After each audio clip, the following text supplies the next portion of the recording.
Hello everyone, welcome back to another video on the channel. Today on the channel we're going to be talking about the reasons children on the spectrum play differently and why they exhibit different habits and why that helps them.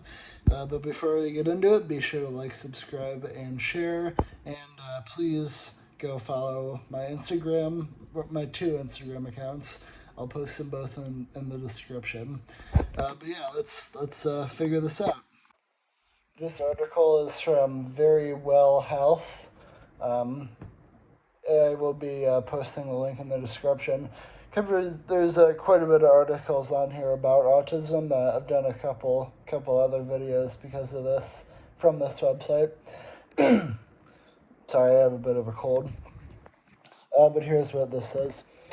Children with autism often can't or won't play typical childhood games. Few children with autism play like other kids, and many engage in activities that look nothing like ordinary play.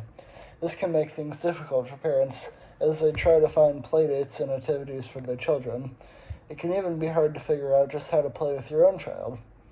This article discusses what play looks like for kids with autism and how you can help them develop play skills with others.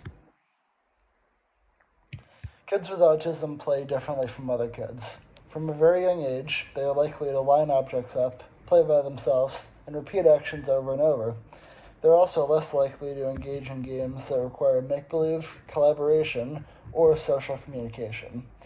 Of course, many children without autism line up objects, play alone, or choose other activities over make-believe, but children with autism are apparently unaware of others' activities and preferences.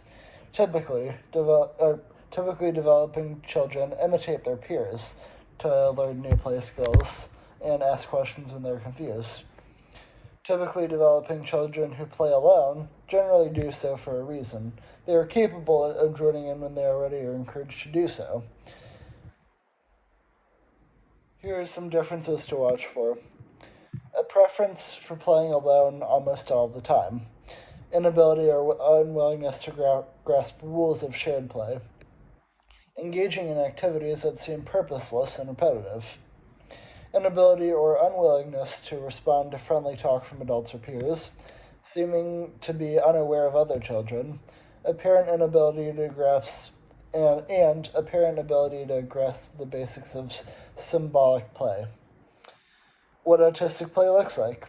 Well, it's typical for toddlers to engage in solitary play from time to time. Most graduate quickly to parallel play. This happens when more than one child is engaged in the same activity at the same time. For example, two children could be coloring in the same coloring book. By the time they are 2 or 3 years old, most children are playing together. This could be sharing an activity or interacting to achieve a goal. Toddlers with autism often get stuck in the earliest types of solitary play. They may engage in activities that have no apparent meaning or purpose. Here are some scenarios that may sound familiar to parents with young children or toddlers on the autism spectrum. A child stands in the yard and tosses leaves, sand, or dirt into the air over and over again. A child completes the same puzzle repeatedly in the same way. A child stacks objects in the same pattern and knocks them down, or becomes upset if someone else knocks them down. A child lines up toys in the same order again and again, with no apparent meaning to the chosen order. As children with autism grow older, their skills improve. Some children have the ability to learn the rules of game playing. When that happens, however, their behaviors are still different from those of other children. For example, they may become so rule-bound that they may be unable to cope with necessary changes. They may find it impossible to share games with other children, or they may become focused on a separate part of the game. Why is it that some children with autism play differently? Most are facing some daunting challenges that stand between them and typical social communication. Among these challenges are the following. Lack of imitation skills. Typically, developing children watch how other plays with toys and imitate them. For example, a typically developing child might line up blocks the first time they play with them, but as soon as that child sees others build with blocks, they will imitate that behavior. A child with autism may not even notice that others are playing with blocks at all. They are unlikely to observe others' behavior and imitate that behavior. Another cause here is lack of symbolic play skills. Symbolic play is just another term for pretend play. By the age of 3, most children have developed fairly sophisticated tools for pretend play, both alone and with others. They may use toys exactly like they're designed, or they may make up their own pretend play, such as turning a box into a fortress. I remember that was a very popular thing with me early on. Children with autism rarely develop pretend play skills without help. They may enjoy placing toy trains around a track, but they're unlikely to enact scenes or make sound efforts unless they are actively taught and encouraged to do so. Lack of social communication skills is also another one. It says to be successful in pretend play and imitation, typically developing children actively interact and communicate with others. They also quickly learn to read the intentions of other people. Children with autism tend to have little desire or ability to communicate or engage with playmates. I remember that was the case for me growing up. Peers may see this behavior as hurtful or may simply ignore the child with autism. In some cases, children with autism may be bullied or excluded from a group. The final one here is lack of joint attention skills. Joint attention is a skill you use when you focus on something with another person. Examples include sharing a game together or looking at a puzzle together. It means thinking and working in a pair or group. People with autism often have trouble with joint attention skills. While these skills can be taught, they may never develop on their own. So they may need a lot of help, which is something I personally needed. So you may be wondering how you can teach play skills to your child, and this goes into that right here. If a lack of play skills is a possible symptom of autism, can you teach a child with autism to play?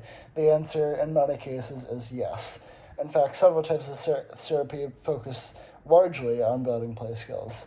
Parents and siblings can take an active role in the process. These types of therapy include the floor time method, relationship-based therapy that involves playing with the child at their level, relationship development intervention, which focuses on activities to encourage social relationships, the Play Project, which is an early intervention program for parents and kids ages 16 months to 6 years, naturalistic applied behavior therapy, therapy to encourage positive behaviors in the child's natural environment. All these techniques can be applied by parents, therapists, and teachers, and all have the potential to be helpful. None, however, comes with any kind of guarantee. While some children with autism do develop solid play skills, others find the challenge too great. For most parents, the best way to start is with the help of a therapist who can provide coaching or support. And to recap this, children with autism play differently than those who don't have autism. They often like to repeat actions over and over and line up objects rather than play pretend. They usually prefer to play alone and have challenges working with others. Various types of therapy are available to help kids with autism and their families to play together and build relationships. And I do remember going through specific therapy such as that growing up, and ended up working for me. So I'm glad to notice that. Alright guys, that's going to do it for the video here. Hopefully you enjoyed and you learned something new. Please be sure to like, subscribe, and share this video with anyone who find helpful. And I hope that anyone who sees this is able to get some good advice about what to do if they're struggling. Alright guys, I'll probably be live this Thursday. I don't usually do a good job at that, but I will try to make it live this Thursday. So see you then.